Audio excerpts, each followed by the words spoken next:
இந்துக்களுடைய உரிமைகள் பறிக்கப்படுறதா துளியும் உண்மையில்லாத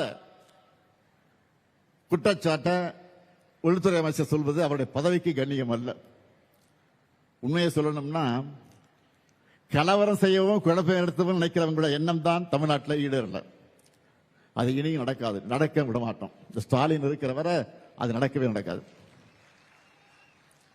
வெளிப்படையா சொல்லணும்னா ஒரு சிலர் இங்க இப்படி பேசி வட மாநிலங்களில் வெறுப்பு பிரச்சாரம் பண்ணலாமா என்பதுதான் நம்மளுடைய எண்ணம்.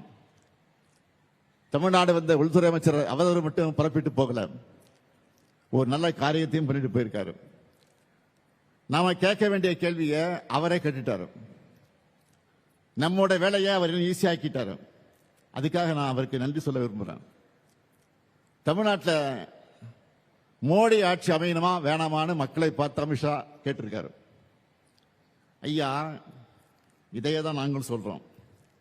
2026 தேர்தலின் போது தமிழ்நாட்டை நாங்கள் ஆளணுமா இல்ல எங்கேயோ டெல்லியிலிருந்து நமக்கு சம்பந்தம் இல்லாதவங்க ஆளணுமா முடிவு செய்ததுதான் தேர்தல். இது தமிழர்களின் சுயமரியாதைக்கு விடப்பட்டிருக்கக்கூடிய சவால். அதிமுக கூட்டணிக்கு வாக்களிச்சா பாஜக தான் தமிழ்நாட்டை ஆளணும்னு நாங்கள் சொல்லி புரிய வைக்க வேண்டிய அவசியம் இல்லை. அமித்ஷா அவர்கள் நேரடியாகவே ஒப்புதல் வாக்குமூலம் தந்திருக்கிறார். நீட்டை விடாப்பிடியாக திணிக்கிற, தமிழ்நாட்டுக்கான கல்வி நிதியை விடுவிக்காம தேசிய கல்விக் கொள்கையை திணிக்கிற, தொகுதி மறுவரை என்கிற பேரில் தமிழ்நாட்டின் ஜனநாயக வலிமையை குறைக்கிற, வடமாநிலங்களை தமிழர்களை கொச்சைப்படுத்துகிற பிஜேபி ஆட்சி அமையதான் எதிர்க்கட்சித் தலைவர் பழனிசாமி பாடுபடுகிறார். அம்மையார் ஜெயலலிதா அவர்களுடைய மறைவுக்கு பிறகு தமிழ்நாட்டில் பாஜகவோட பிராக்சி ஆட்சி நடந்துச்சு. மக்கள் எப்போதும் நம்ம அரசு பக்கம் தான் இருக்காங்க.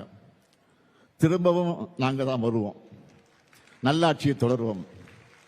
எதிலும் நம்பர் 1, எல்லா துறையிலும் ஏற்றவன்னு இதுவரை காணாத வளர்ச்சியை நோக்கி தமிழ்நாட்டை கொண்டு செல்வோம்.